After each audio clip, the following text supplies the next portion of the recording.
Monsieur le rabbin Philippe Haddad, rabbin pour J'aime, judaïsme en mouvement qu'on ne présente plus sur Radio J. Philippe Haddad, bonjour. Bonjour Alors, à toutes et à tous. Merci d'être avec nous ce matin pour nous parler de la rentrée de J'aime, des fêtes de Tishri qui arrivent à grands pas, des thèmes que vous allez travailler cette année. Vous êtes combien de rabbins à J'aime ? On vient d'être 6, parce qu'on vient d'intégrer Anne Gaël, oui. qui va recevoir son diplôme juste après les fêtes. Et sinon, Delphine Orvillers, Yann Boissière, Jonas Jacquelin, et Floriane Chansky, oui. Gabriel Fary, voilà. Et Gabriel, voilà. Donc, c'est vrai que c'est une très très belle équipe et qu'étant donné le succès de J'aime, vous êtes tous très affairés. Alors j'aimerais, avant qu'on rentre dans des détails, disons peut-être plus concrets, qu'on parle, selon vous, de la dimension morale et religieuse de la tradition des fêtes de Tishri. Racontez-nous. Oui. Le mois de Tishri, c'est le mois qui porte le plus de fêtes, de solennités. Rosh Hashanah, Kippour, Sukkot, et on pourrait dire aussi Simchat Torah ou Shmini Atzeret comme une fête en soi. Donc on va vivre tout un mois de festivités. Et le mois de Tishri est le 7e mois du calendrier. Vous savez, dans la Bible, il n'y a pas de nom de mois. On dit premier mois pour la sortie d'Égypte, 2e, et il se trouve que c'est le 7e. Et le chiffre 7 dans la tradition, déjà biblique, c'est le chiffre de la complétude, c'est le chiffre un peu de l'harmonie, comme les 7 jours de la semaine, les 7 branches de la Ménorah. Et donc le 7e, c'est toujours un mois ou un jour, d'ailleurs, ou une année, parce qu'il y a aussi l'année de la Shemitah, qui est un moment de bilan. Et donc le mois de Tishri, c'est le bilan de toute notre histoire, d'abord originelle, c'est à la sortie d'Égypte, la réception de la Torah, et c'est aussi notre histoire individuelle et collective et communautaire. Peut-être je parlerai plus davantage aujourd'hui de la dimension individuelle. C'est un mois qui se prépare d'ailleurs depuis le mois de Elul dans lequel nous trouvons, où d'une certaine manière on doit se réveiller à notre conscience morale, notre conscience éthique, notre rapport à Dieu et notre rapport au prochain. J'aime bien cet enseignement de Rabbi Nachman de Braslav qui dit que nous pensons que nous sommes éveillés alors que nous sommes endormis du fait que nous sommes préoccupés par des questions de survie matérielle. On travaille pour manger, pour se vêtir, pour se loger, pour la famille, et ces activités font qu'il y a une sorte de routine. Oui. Et en fait, pour donner un sens à l'existence, il faut se réveiller à ce sens. Dans les Selichot que nous récitons le matin, dans le rite séfarade depuis le début Elul, il y a ce très beau poème qui dit « Ben Adam, malecha nirdam, kum kera el Elohecha » « Fils d'homme, pourquoi dors-tu, somnoles-tu? Réveille-toi et crie vers l'Éternel ton Dieu. » On est réveillé, mais d'une certaine manière, on est encore endormi. Et ce mois de Tishri, à travers les fêtes, et on pourrait dire même le chauffard qui va nous réveiller en quelque sorte, comme un réveil matin, voilà, qui réveille cette conscience morale, parce que l'homme, dans sa dimension la plus aboutie, la plus réalisée, c'est justement celui qui construit, qui parachève le monde que Dieu a créé. Dans cette conscience religieuse, le monde est à bâtir sur des valeurs morales. Lorsqu'on voit l'état du monde aujourd'hui, les conflits, les haines, j'entendais les informations, on fait le salut nazi dans un stade, etc.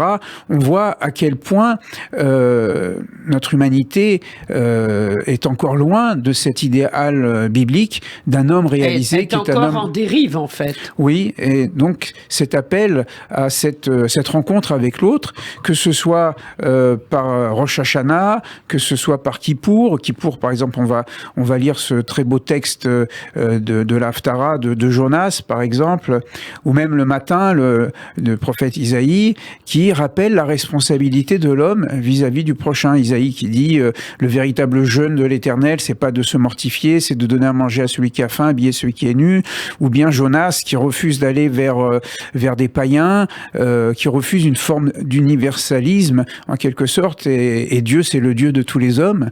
Voilà. Et d'ailleurs tout le mois de Tishri, c'est toute cette dimension universelle, la création de l'homme. Adam n'était pas juif, il n'était pas chrétien ou musulman, il était homme, il est père de l'humanité. Ève, c'est la maman de toute l'humanité. De toute l'humanité, Chava.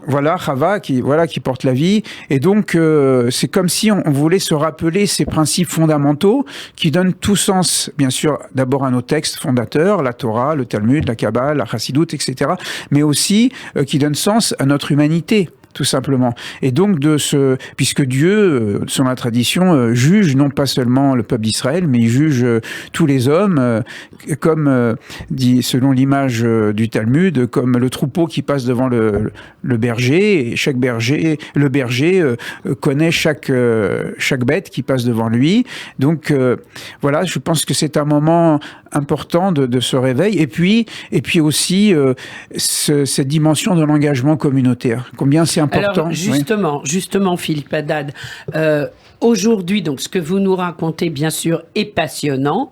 Est-ce que c'est le rôle du rabbin que d'éclairer ses fidèles par rapport justement à ces thématiques, et qu'est-ce qu'on attend de vous aujourd'hui justement?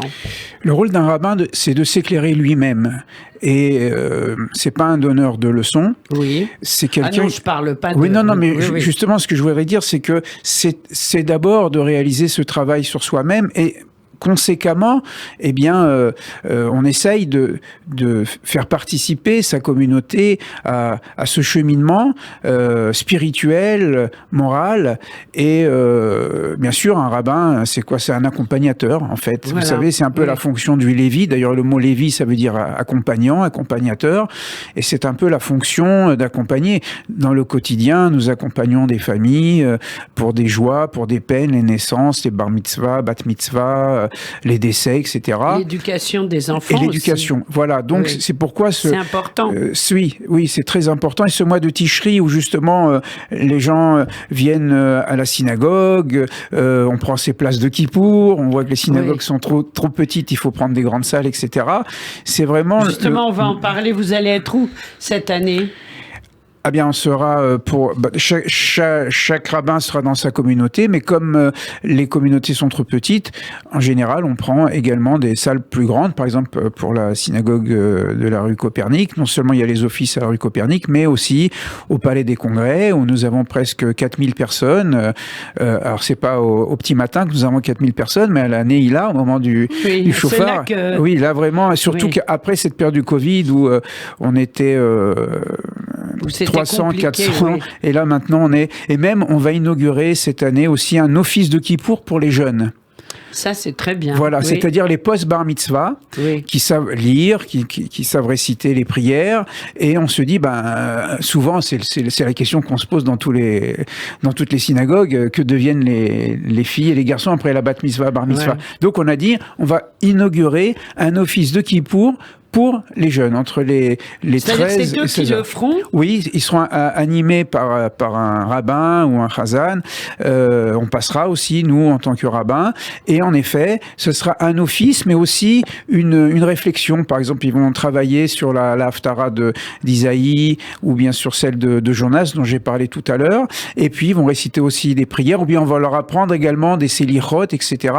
Et alors, c'est pas un office complet. On va le faire pendant 2-3 heures. heures l'après-midi, de façon à ce qu'ils retrouvent leurs parents à Neila. Oui, parce que c'est ce que j'allais vous dire, c'est important aussi d'être ce jour-là en famille. Oui. Donc c'est bien, c'est symbolique. C'est-à-dire qu'il y aura un office pour eux, puis après ils rejoindront les familles pour être sous les talit communautaires. C'est un peu polémique ce que je veux dire, mais c'est dommage que dans certaines synagogues, on ne permette pas aux femmes de venir sous le talit de leur mari ou du grand-père. Voilà, parce que je connais... Mais c'est systématique. Non, mais je voudrais argumenter en disant que on ne veut pas mélanger les hommes et les femmes parce que ça donne des mauvaises pensées ou je ne sais quoi, mais là, il s'agit vraiment d'un rassemblement familial. On est tous sous le talit, on est en train d'écouter la Birkat Kohanim, la bénédiction pontificale. Je ne vois pas en quoi ça serait dérangeant devant l'Éternel ou même devant la halacha, surtout que dans certaines communautés ça se fait. Moi, je viens de Tunisie. Mon père m'a toujours dit, paix à son âme, que les rabbins autorisaient que les femmes descendent. Et donc, vraiment, bien sûr que ça se fasse dans la paix, dans le shalom. Je sais que des fois, il y a eu des conflits. On est presque venu aux mains. C'est bien dommage pour terminer un jour de Kippour, qui est un jour de pardon et de pacification, qu'on en arrive là. Mais quand même, permettre aux femmes et aux jeunes filles de descendre juste pour Neila, pour entendre ces bénédictions, c'est très important pour les gens. Même si... Pour réunir la famille. Exactement. C'est un symbole fort. Voilà. Il faut accompagner, il faut écouter la communauté. C'est un besoin pour eux. Si leur tradition religieuse, ça passe que par cela, eh bien, donnons-leur la possibilité. Vous savez, moi j'étais rabbin à Nîmes, enfin j'étais dans plusieurs communautés, et il y avait tous les vendredis, de 13h à 14h, j'allais au cimetière pour faire les hashkabot, pour faire les prières. C'était des juifs qui venaient généralement d'Algérie, et leur culte, bon je sais, ça fait culte des morts, c'est pas tellement dans l'esprit du judaïsme, mais c'était leur lien avec le judaïsme. Alors plutôt que de dire, non, il faut passer par ce cadre-là, et pas par ce cadre-là, par ce chemin et pas par ce chemin. Vous savez, j'aime bien ce midrash qui dit que lorsque la mer s'est ouverte, c'est pas ouverte en une fois, mais en 12. On pourrait dire que chaque manière d'être Israël est authentique. Et ce jour de Kippour, si la ferveur communautaire, la ferveur familiale passe par ce rituel d'être sous le talit et se dire on reçoit la bracha de Dieu, et eh bien, voilà, ce serait un encouragement. Malheureusement, trop de rigorisme en matière religieuse fait que les fidèles quittent la communauté. Et à GEM, on réunit un maximum. On essaye absolument. Les fidèles. Voilà. Et c'est vrai que dans les offices de GEM, toute la famille sera, bien sûr, et même les amis, sous les talétim communautaires. Les gens disent j'aime. Voilà, exactement. Alors, je vais quand même donner, si vous êtes d'accord, quelques détails concrets pour nos auditrices et nos auditeurs. Donc, Yom Kippour avec GEM, par exemple, au Casino de Paris et à la synagogue de Beaugrenelle, ou alors au Palais des Congrès et à Copernic. Yom Kippour dans la grande salle Olympe de Gouges, dans le 11e, qui accueille souvent d'ailleurs des manifestations juives. Donc il y a beaucoup de très grandes salles dans Paris, qu'on soit à l'est ou à l'ouest. Exact, oui. On va pouvoir aller partout. Et ça, c'est très important. Alors, pour sans compter qu'il y a aussi des communautés GEM en province. Oui, à Toulouse, à Marseille. C'est vrai. Voilà. Alors, pour tout cela, donc on va sur judaïsme en mouvement. On va sur moi j'ai trop d'adresses de synagogues à donner, ça va pas passer. Non, il suffit de donner le site, judaïsme en mouvement. JEM, judaïsme en mouvement, et là vous trouvez absolument toutes les infos. Plus les activités culturelles, régulières, les cours, etc. Alors là, justement, on a un peu de temps, on pourrait faire un petit point sur les personnes que vous accueillez en ce moment, c'est-à-dire... Attendez, je suis en train de regarder les 45 séminaristes des Bernardins, fraîchement revenus de Terre Sainte, pour vivre avec vous un Shabbat musical. Ça, c'est une vraie ouverture quelque part. Oui. Alors, vous savez qu'on ne dit pas Terre Sainte. Parce que c'est une... Nous, non, les Juifs ne disent pas Terre Sainte, mais les chrétiens le disent. Oui, je sais, c'est une mauvaise traduction, parce que dans le chapitre 3 de Shemot, de l'Exode, il est marqué Admat Kodesh, qui n'est pas terre sainte, la terre n'est pas sainte, mais Admat Kodesh, une terre de sainteté, c'est une terre de l'expérience de la relation avec Dieu. Bon, ceci étant, oui, il se trouve que nous participons... On dit Holy Land en anglais. Je sais. En Israël, il y a écrit Holy Land partout. Mais oui, non, mais c'est pour faire un petit correctif. Vous avez bien raison. Voilà. Et oui, dans le dialogue interreligieux qui existe à tous les niveaux, et bien nous aussi nous participons. Que ce soit dans des rencontres avec la paroisse du 16e arrondissement, nous avons des échanges de connaissances, de dialogues, et nous recevons en effet le vendredi 23, donc en Kabbalat Shabbat, les séminaristes, c'est-à-dire les futurs prêtres de France, voilà, les futurs curés qui vont se trouver dans des paroisses, et pour nous c'est très important, parce que j'ai entendu même des témoignages de chrétiennes et de chrétiens qui disent « Ah, mais vous savez, dans le petit village de France profonde, on continue à enseigner les juifs déicides, etc. » Si on ne fait pas ce travail d'aller vers les autres, de leur expliquer ce qu'est le judaïsme, et de montrer même en quoi Jésus était un fidèle de la Torah, contrairement à ce qu'on pourrait penser, eh bien, si on ne fait pas ce travail pédagogique, eh bien, des clichés et des caricatures vont continuer. On a parlé de l'antisémitisme, etc. L'antisémitisme, l'antijudaïsme vient de la méconnaissance. Et si on ne va pas expliquer le judaïsme, et une façon de le faire, c'est d'inviter une Kabbalat Shabbat, c'est-à-dire de recevoir ces futurs prêtres, eh bien, pour leur expliquer ce qu'est le Shabbat, pour qu'ils entendent une prière de Shabbat, un Lechadodi, la joie, la joie d'un repas partagé. Qu'est-ce que c'est qu'un kiddush? Vous savez, pour des chrétiens, lorsqu'ils vont voir qu'on va partager le vin et qu'on va partager le pain, vous dites, tiens, ça nous parle, ça. Je dis, oui, mais vous savez, c'est parce que dans les évangiles, Jésus faisait le motzi, un motzi lechem min haaretz. Oui, c'est dans les textes.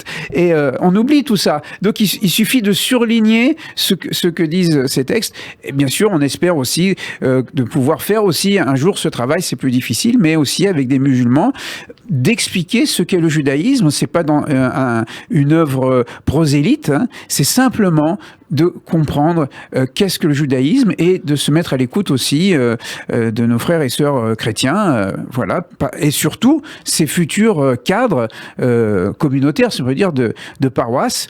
Et je suis persuadé que ils vont garder un bon souvenir, et que lorsqu'ils vont enseigner le christianisme, et ils auront ce respect des origines, comme ils disent, les racines juives du christianisme. Et c'est si important, justement. On parle beaucoup, il y a un mot qui est parfois un peu trop galvaudé, qui est le vivre ensemble. Vivre ensemble, mais à Gêmes, on le cultive. Oui, c'est tout le projet de la Torah, de vivre ensemble. C'est l'homme et la femme, c'est un frère et son frère, c'est un peuple et un autre peuple. Et l'idéal messianique, c'est un vivre ensemble. L'Éternel sera le roi sur la terre c'est-à-dire l'humanité, et c'est-à-dire une fraternité universelle.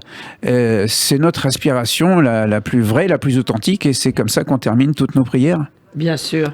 Alors, j'aimerais que vous nous disiez quelques mots peut-être sur le Lab. J'aime le Lab pour soutenir un entrepreneuriat éthique ancré dans la réalisation du Tikkun Olam. Oui, c'est-à-dire que des personnes qui ont des projets, des jeunes garçons, des jeunes filles de la communauté qui ont des projets, eh bien, il y a un accompagnement. Il y a d'ailleurs un soutien dans un atelier de travail pour des jeunes étudiants qui est dirigé par Madame Bailly, voilà, qui est une professionnelle de l'accompagnement, et puis de permettre justement à ces jeunes qui ont des projets, eh bien, de les réaliser. En plus de ça, aide ces projets, et ceux qui sont retenus, eh bien, sont ensuite encouragés par une bourse Donc vous voyez qu'on essaie de travailler à tous les niveaux,